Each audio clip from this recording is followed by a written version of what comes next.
बच्चों, कल हमने एटॉमिक स्ट्रक्चर पार्ट की शुरुआत की। हमने कल पढ़ा परमाणु क्या है, परमाणु के खोज के इतिहास को समझा, परमाणु की खोज के इतिहास में कौन कौन से वैज्ञानिकों ने अपनी महत्वपूर्ण भूमिका निभाई उसको समझा। बच्चों, परमाणु को सबसे छोटा सूक्ष्मतम अविभाज्य कण कहा गया और इसको प्रमाणित करने के लिए रासायनिक संयोग के 3 नियम की मदद हमने ली। बच्चों, हमने जॉन डाल्टन का परमाणु सिद्धांत भी कल पढ़ा। बच्चों, कई वर्षों तक परमाणु को सबसे छोटा अविभाज्य कण के रूप में देखा गया, लेकिन बच्चों जैसे जैसे विज्ञान के क्षेत्र में प्रगति आई, प्रयोग होने लगे, तो बच्चों ये अवधारणाएं टूटती चली गई। आज हम उसी चीज को देखेंगे। बच्चों उन दिनों में गैसों की चालकता पर प्रयोग होता था। बहुत सारे वैज्ञानिक गैसों की चालकता पर अपने अपने प्रयोग कर रहे थे। उन्हीं में एक भौतिक शास्त्री थे जिनका नाम फैराडे था। फैराडे विद्युत विसर्जन नलिका बनाकर उस पर गैसों की चालकता को ज्ञात करने के लिए अलग अलग प्रयोग करते थे। फैराडे ने बच्चों डीसी बैटरी भी बनाई थी। बच्चों उन जमाने में जो बिजली का कड़कना होता था या बिजली का चमकना जो होता था उसे देवीय प्रकोप माना जाता था। ये माना जाता था कि बिजली का कड़कने का अर्थ यह है कि ईश्वर गुस्सा कर रहे हैं या क्रोध कर रहे हैं। लेकिन उस समय के एक भौतिक शास्त्री जे थॉमसन इस बात को नहीं मानते थे और वे इस बात को प्रयोग के द्वारा साबित करना चाहते थे कि बिजली का कड़कना कोई देवीय प्रकोप नहीं, एक प्राकृतिक घटना है जिसके पीछे कुछ विज्ञान है। और इस बात को साबित करने के लिए उन्होंने इसके पीछे प्रयोग करना शुरू किया। उन्होंने फैराडे के विद्युत विसर्जन नलिका का मदद लिया और उनकी डीसी बैटरी की भी मदद ली और अपने तरीके से एक सेटअप बनाकर प्रयोग को दोहराना शुरू किया। बच्चों, अब हम जे थॉमसन के प्रयोग को देखेंगे और उसके द्वारा आगे के कणों की खोज के बारे में समझेंगे। बच्चों, जे थॉमसन ने एक विद्युत विसर्जन नलिका की मदद ली थी जिस नलिका को फैराडे ने दिया था। यह है बच्चों विद्युत विसर्जन नलिका की संरचना। ये कांच की नलिका थी और जिसपे बच्चों फैराडे ने 2 इलेक्ट्रोड को फिट किया था या फिक्स किया था। इसके दोनों इलेक्ट्रोड का कनेक्शन बैटरी के द्वारा कर दिया गया था। बच्चों अब इसको ध्यान से समझेंगे। बच्चों जे थॉमसन का मुख्य उद्देश्य बिजली के कड़कने को एक प्रयोग के द्वारा दिखाना था। उन्होंने वायुमंडल में जो स्थिति है, परिस्थिति है, उसको इस नलिका के अंदर लाने का प्रयोग किया। बच्चों आप जानते हैं वायुमंडल में एक निश्चित ऊंचाई के बाद कोई भी गैस नहीं है, निर्वात है। जो थोड़ी मोड़ी है भी बच्चों वो कुछ अक्रिय गैस है। इसके लिए जे थॉमसन ने इस विसर्जन नलिका में अपनी ओर से कुछ परिवर्तन किए। उन्होंने बच्चों एक छिद्र करके एक निर्वात पंप लगाया, वैक्यूम पंप लगाया और इसके अंदर की सारी गैसों को बाहर निकाल दिया। उसके पश्चात उन्होंने बच्चों कुछ अक्रिय गैस जो वायुमंडल में उपस्थित रहते हैं इसके अंदर भर दिया, जैसे हीलियम गैस। बच्चों इस इलेक्ट्रोड का कनेक्शन बैटरी से किया। बच्चों फैराडे ने बैटरी की भी खोज की थी। बच्चों वायुमंडल में लगभग जो ताप या विद्युत की स्थिति होती है वो 10,000 वोल्ट की होती है। फैराडे ने लगभग 9,650 वोल्ट के एक बैटरी की खोज कर ली थी। लगभग उतने ही वोल्ट की बैटरी को जे थॉमसन ने यहाँ पर फिट कर दिया। बच्चों एक छोटे प्रयोग में जे थॉमसन में वायुमंडल की उस स्थिति को दोहराने का प्रयास किया। बच्चों ऐसा सेटअप करके जब परिपथ को जोड़ा गया और विद्युत धारा प्रवाहित की गई और जब जे थॉमसन ने इस उपकरण का ऑब्जर्वेशन किया तो उनको निम्न परिणाम प्राप्त हुए। बच्चों उन्हें यहाँ एक इलेक्ट्रोड से कुछ कणें निकलते हुए या कुछ विकिरण निकल के दूसरे इलेक्ट्रोड की तरफ जाती हुई दिखाई दी। बच्चों ये बिजली कड़कने के जैसा हुआ। एक इलेक्ट्रोड से कुछ विकिरण निकलकर दूसरे इलेक्ट्रोड की तरफ जा रहा था।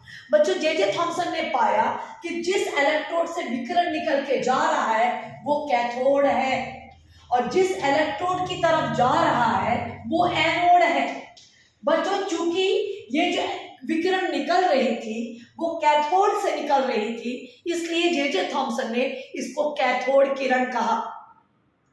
बच्चों जे थॉमसन ने इस प्रयोग के द्वारा इस बात को बताया कि ये बिजली कड़कने की परिघटना है। और बच्चों इस तरह उन्होंने बिजली कड़कने की घटना को दैवीय प्रकोप के रूप से मान्यता हटाकर एक प्राकृतिक घटना के रूप में उसे स्थापित किया। लेकिन बच्चों बाद में जे थॉमसन को ऐसे लगा कि ऐसा हुआ क्यों, आखिर कैथोड से एक विकिरण निकलकर एनोड की तरफ क्यों गई। अब वो इस प्रयोग को और भी दोहरा कर देखने लगे। तो बच्चों उन्होंने पाया कि किसी भी परमाणु के अंदर सबसे छोटा परमाणु नहीं होता, उसके अंदर से कण निकला है और उस कण को उन्होंने कैथोड किरण कहा। बाद में उन्होंने इसी किरण को इलेक्ट्रॉन का नाम दे दिया। बच्चों इलेक्ट्रॉन जो परमाणु के अंदर का एक छोटा कण है, इसका खोज का श्रेय बच्चों जे थॉमसन को जाता है। और जे थॉमसन ने यह बताया कि यह ऋणावेशित भी है। बच्चों कैथोड किरण की प्रकृति को, उसके स्वभाव को अध्ययन करने के लिए जे थॉमसन ने इस विसर्जन नलिका में कई छोटे छोटे परिवर्तन किए और इलेक्ट्रॉन के समस्त गुणों की भी उन्होंने अध्ययन किया। बच्चों एक परिवर्तन को मैं बताना चाहूंगी। उन्होंने इस विसर्जन नलिका के दोनों तरफ 2 इलेक्ट्रोड और लगाए, इस तरफ एनोड और इस तरफ कैथोड। और सेम जब इस प्रयोग को दोहराया बच्चों, तो ये जो विकिरण निकली वो निकलने वाली विकिरण इस एनोड की तरफ मुड़ गई, जिस आधार पर जे थॉमसन ने इस बात को प्रमाणित किया क्योंकि ये विकिरण एनोड की तरफ मुड़ गई है, मतलब ये विकिरण ऋणावेशित है। इस तरह बच्चों परमाणु के अंदर एक छोटे कण की खोज जे थॉमसन के रूप में जे थॉमसन ने कर ली और उन्होंने इस किरण को या इस कण को इलेक्ट्रॉन का नाम दिया। बच्चों इस प्रयोग के बाद उस काल के एक वैज्ञानिक थे जिनका नाम था बच्चों गोल्डस्टीन। गोल्डस्टीन जे थॉमसन के इस प्रयोग से बड़े प्रभावित हुए, लेकिन उन्होंने इस एक चीज को और सोचा। उन्होंने सोचा कि परमाणु तो उदासीन होता है, इसलिए अगर परमाणु के अंदर ऋणावेशित कण है तो परमाणु को उदासीन बनाए रखने के लिए उसके अंदर जरूर दूसरे प्रकार के कण भी होंगे जो परमाणु को न्यूट्रल बनाए रखते हैं। अब इस सोच के साथ उन्होंने जे थॉमसन के प्रयोग को दोहराना प्रारंभ किया। बच्चों उन्होंने अपने आधार पर इस उपकरण में थोड़े मोड़े परिवर्तन भी किए। देखते हैं बच्चों।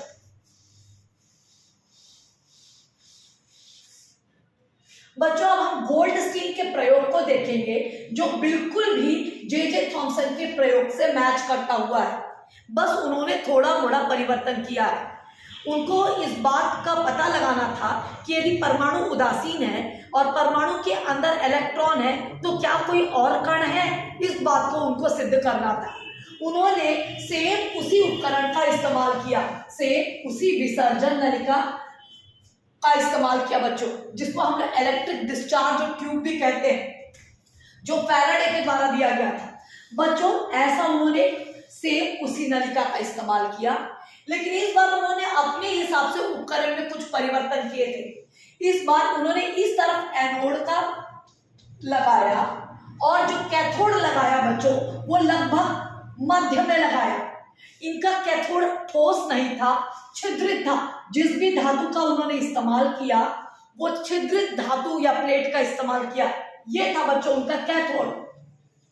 बच्चों वो निकलने वाले विकिरण का ऑब्जर्वेशन करना चाहते थे और विकिरण को देखना चाहते थे, इसलिए उन्होंने इस तरफ बच्चों जिंक सल्फाइड की कोटिंग कर ली, एक परत लगा दी। बस उनका यही उपकरण था। निर्वात भी उन्होंने भी क्रिएट किया और यहाँ पे निर्वात को पूरी गैसों को निकाल देने के बाद हीलियम गैस को उन्होंने भी भरा। बच्चों इसका संबंध बैटरी से कर दिया गया और बैटरी में सेम उतने ही बच्चों 10,000 वोल्ट का इस्तेमाल किया गया। ओके बच्चों, ये है गोल्डस्टाइन के उपकरण का चित्र। अब देखिए बच्चों क्या होता है, जब उन्होंने पूरे परिपथ को जोड़ दिया तब उन्हें सेम बिल्कुल सेम कैथोड से कुछ विकिरणें निकलती हुई दिखाई दी और वो विकिरणें एनोड की तरफ जा रही थी। मतलब जे थॉमसन ने जो बात की थी वो बिल्कुल सही की थी। कैथोड से कुछ किरणें निकलकर एनोड की तरफ जाती हुई दिखाई दी। बच्चों इस ऑब्जर्वेशन को उन्होंने कुछ देर जारी रखा। जब उन्होंने ऐसा किया तो एक स्थिति आई जब पूरे कैथोड किरण निकल के चले गए और कैथोड या इलेक्ट्रॉन समाप्त हो गया। उसके पश्चात बच्चों जब प्रयोग को उन्होंने रिपीट उसको जारी रखा तो उन्होंने देखा कि एनोड से भी कुछ किरणें निकल रही हैं, एनोड से भी कुछ किरणें निकल रही हैं या एनोड से कुछ किरणें निकलती हुई दिखाई दे रही हैं और वो कैथोड की तरफ जा रही हैं। चूंकि कैथोड छिद्रित था इसलिए वो किरणें सीधे जिंक सल्फाइड की प्लेट पर जाके पड़ गई और पुंज के रूप में, किरण के रूप में चमकने लगी। इस तरह बच्चों गोल्डस्टाइन ने एक और विकिरण की खोज कर ली। गोल्डस्टाइन ने इस विकिरण को कैनाल किरण कहा। उन्होंने चूंकि ये एनोड से निकली थी इसलिए उन्होंने इस किरण को धनावेशित बताया। बाद में गोल्डस्टाइन ने इसे परमाणु के दूसरे कण के रूप में व्याख्या किया और उसे उन्होंने प्रोटॉन का नाम दे दिया। इस तरह बच्चों जे थॉमसन और गोल्डस्टीन के द्वारा परमाणु के अंदर दो छोटे कणों का और किरणों का खोज हो गया। एक को इलेक्ट्रॉन कहा गया और एक को प्रोटॉन। इलेक्ट्रॉन की खोज का श्रेय जे थॉमसन को जाता है और प्रोटॉन की खोज का श्रेय गोल्डस्टीन को जाता है। जब ये खोज हो गए बच्चों परमाणु के अंदर दो प्रकार के कणों की खोज हो गई, इलेक्ट्रॉन और प्रोटॉन। अब बच्चों वैज्ञानिकों के मन में आने लगा यदि परमाणु के अंदर ये दो कण हैं तो वो किस प्रकार से व्यवस्थित रहते हैं, वो कैसे दिखते हैं, उनकी बनावट कैसी है। परमाणु के मॉडल की या परमाणु की संरचना की व्याख्या की बारी आई तो जो पहले वैज्ञानिक जिन्होंने परमाणु की संरचना बनाने का प्रयास किया बच्चों वो थे जे थॉमसन। जे थॉमसन ने प्रोटॉन और इलेक्ट्रॉन की बनावट को बनाने का प्रयास किया। जे थॉमसन ने परमाणु की जो संरचना बनाने का प्रयास किया उसको तरबूज मॉडल या प्लम पुडिंग मॉडल कहते हैं। चलिए बच्चों अब हम परमाणु की मॉडल की तरफ चलेंगे।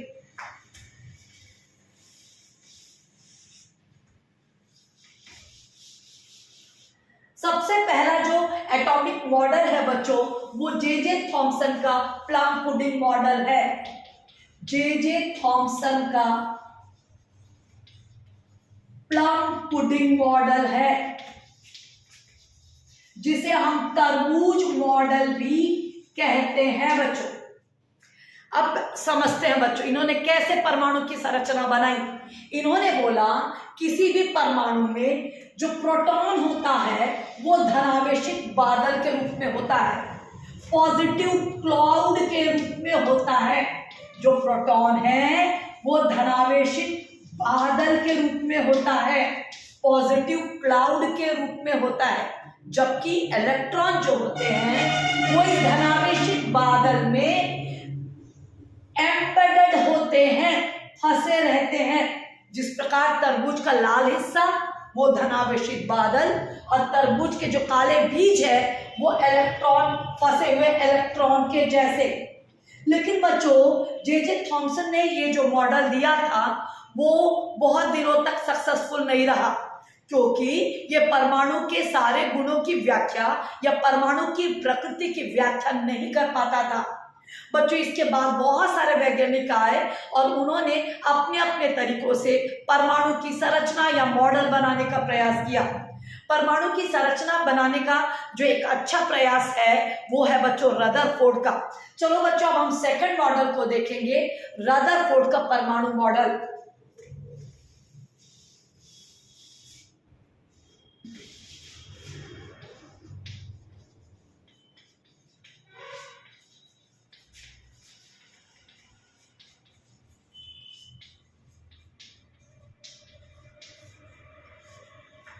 बच्चों रदरफोर्ड अपने कुछ स्टूडेंट के साथ जिनका नाम बच्चों गीगर है और मार्सडेन है, बच्चों ये जो तीनों लोग मिलकर परमाणु के संरचना को समझाने के लिए एक प्रयोग दोहराए।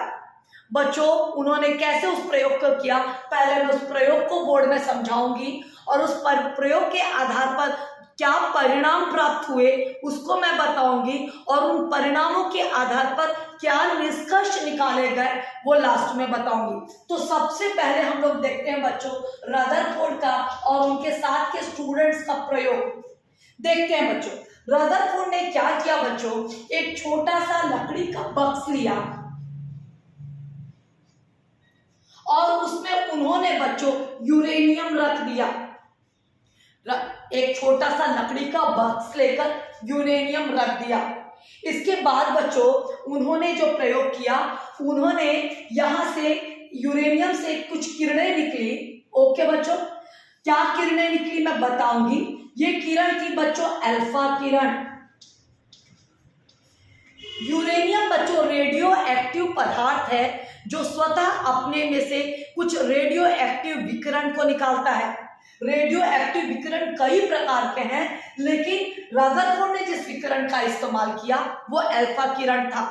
अल्फा किरण की बच्चों भेदन क्षमता ज्यादा होती है, प्लस अल्फा किरण जो है वो धनावेशित भी है।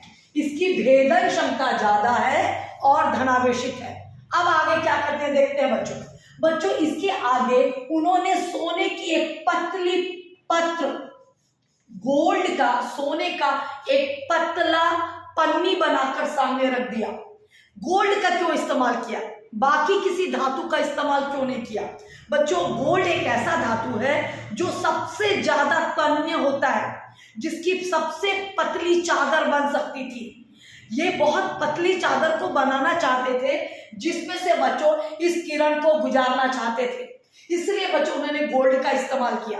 बच्चों जब उन्होंने इस किरणों की बौछार कर दी तो किरणों को पुंज के रूप में देखने के लिए इस तरफ बच्चों उन्होंने सेम वही काम किया, जिंक सल्फाइड का एक प्लेट लगा दिया जिस पर विकिरण पड़ती तो चमक दिखाई पड़ती कि कहां से कहां जा रहा है। जब इस प्रयोग को उन्होंने किया बच्चों, ये था उनका प्रयोग। एक छोटे से लकड़ी के बक्स में यूरेनियम को लेकर उसमें से अल्फा किरणों को निकाला। अल्फा किरणें धनावेशित थी जिसकी भेदन क्षमता बहुत ज्यादा थी। सामने उन्होंने गोल्ड का एक पतला फॉइल रख दिया, गोल्ड इसलिए लिया क्योंकि वो सबसे ज्यादा तन्य होता है, और निकलने वाले विकिरण के प्रभाव के अध्ययन करने के लिए एक यू आकार की जिंक सल्फाइड की प्लेट लगा दी। अच्छा बच्चों अब उनके प्रयोग को हम लोग देखते हैं। जब बच्चों उन्होंने बहुत सारी रेस को डाली तो उन्होंने देखा लगभग 90% किरणें, 90 से भी ज्यादा बच्चों, लगभग 99% किरणें सीधे निकल गई। वो अपने रास्ते पे नहीं मुड़ी, 90% किरणें सीधे निकल गई और सीधे निकलकर उस जिंक सल्फाइड के प्लेट पर टकरा गई। ओके बच्चों 99% विकिरणें सीधी निकल गई। अच्छा बच्चों सीधी कुछ तो निकल गई। अब देखो बच्चों समझते हैं इसको। कुछ जो किरणें थी बच्चों वो जाकर थोड़ा सा अपना रास्ता बदल दी। कुछ किरणें जाकर अपना रास्ता बदल दी। बच्चों ये रास्ता क्यों बदली होगी? बच्चों मैंने बताया कि ये धनावेशित थी, जरूर ये परमाणु के अंदर किसी धनावेशित भाग के संपर्क में आई होगी। अगर ऋणावेशित भाग के संपर्क में आती तब तो वो आकर्षित हो जाती, लेकिन बच्चों चूंकि ये धनावेशित थी इसलिए कोई धनावेशित भाग के संपर्क में आई, जिसके कारण उनमें एक विक्षेपण हुआ और वो अपने रास्ते को थोड़ा सा बदलकर उस जिंक सल्फाइड के प्लेट पर टकरा गई। मतलब कुछ किरणें विक्षेपित हो गई और डेफिनेट वो किसी पॉजिटिव पार्ट के संपर्क में आई होगी, किसी धनावेशित भाग के संपर्क में आई होगी। बच्चों उन्होंने ये भी देखा कि कुछ एकाध किरण टकरा कर वापस भी आ गई। कुछ एकाध किरण टकरा कर वापस भी आ गई। कोई भी चीज कब टकरा कर आता है बच्चों? जब वो किसी ठोस सतह से टकराता है। मतलब बच्चों एक किरण आई मतलब जो ठोस वाला हिस्सा है वो बहुत छोटा है। तो बच्चों कुछ एकाध प्रतिशत किरण टकरा कर वापस भी आ गई। बच्चों इस तरह उनको 3 प्रकार के परिणाम प्राप्त हुए। 99% विकिरणें सीधे निकल गई, कुछ किरणें विक्षेपित हो गई और कुछ 1% किरणें वापस आ गई। इन 3 प्राप्त परिणामों के आधार पर उन्होंने अपने कंक्लूजन दिए, अपने निष्कर्ष दिए। और उनके क्या निष्कर्ष थे और उनका मॉडल कैसा था, चलिए बच्चों देखते हैं।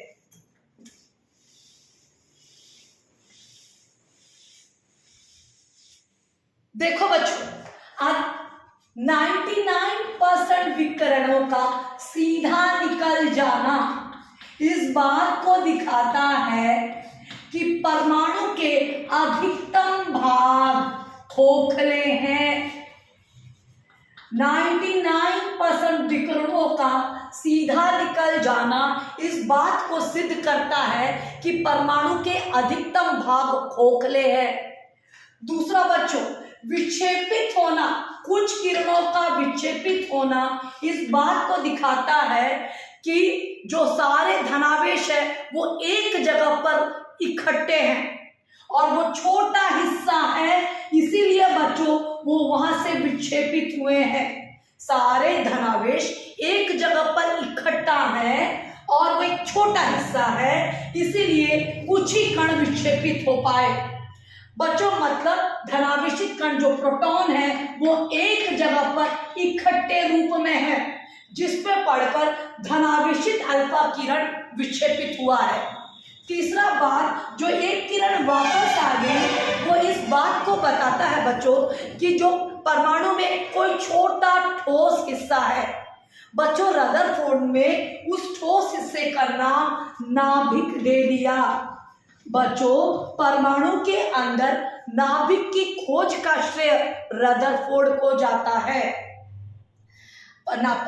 रदरफोर्ड ने बताया कि परमाणु के केंद्र में एक छोटा ठोस हिस्सा होता है, वो नाभिक है, और इसी नाभिक में प्रोटॉन पाए जाते हैं, जिसके कारण अल्फा किरण विक्षेपित हुए थे। और बाकी परमाणु का पूरा हिस्सा वो है बच्चों खोखला है, जहां पर इलेक्ट्रॉन घूमते हैं। इस तरह बच्चों जो मॉडल दिया गया वो ऐसा दिया गया।